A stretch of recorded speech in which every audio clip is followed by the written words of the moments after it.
ಎಲ್ಲರಿಗೂ ನಮಸ್ಕಾರ. ಇವತ್ತು ನಮ್ಮ ಕರ್ನಾಟಕ ರಾಜ್ಯದ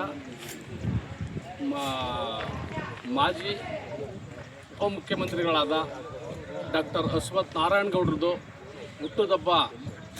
ಹುಟ್ಟುಹಬ್ಬ ಇರುವುದರಿಂದ ಇವತ್ತು ಕೃಷ್ಣರಾಜಪೇಟೆ ತಾಲೂಕಿನ ವೃದ್ಧಾಶ್ರಮಕ್ಕೆ ಬಂದು ಎಲ್ಲರಿಗೂ ಅವರಿಗೆ ತಿಂಡಿ ಹಾಗೂ ತಿನಿಸುಗಳೆಲ್ಲವನ್ನು ಕೊಟ್ಟು ಅವರ ಹುಟ್ಟುಹಬ್ಬದ ಅಂಗವಾಗಿ ಅವರಿಗೆ ದೇವರು ಆಯಸ್ಸು ಆರೋಗ್ಯ ಕೊಟ್ಟು ಮುಂದಿನ ಪೀಳಿಗೆಗೆ ಅಧಿಕಾರವನ್ನು ಕೊಡಲಿ ಜಾಸ್ತಿ ಅಂತ ಹೇಳಿ ಇವತ್ತು ಇಡೀ ಕೆ.ಆರ್.ಪೇಟೆ ತಾಲೂಕಿನ ಅವರ ಅಭಿಮಾನಿಗಳು ಹಾಗೂ BJP ಪಕ್ಷದ ಕಾರ್ಯಕರ್ತರು ಎಲ್ಲರೂ ಸೇರಿ ಅವರಿಗೆ ಆಯಸ್ಸು ಆರೋಗ್ಯ ಬರಲಿ, ಅಧಿಕಾರ ಬರಲಿ ಅಂತ ಹಾರೈಸ್ತಾ ಹುಟ್ಟುಹಬ್ಬವನ್ನು ಆಚರಣೆ ಮಾಡ್ತಾಯಿದ್ದೀವಿ.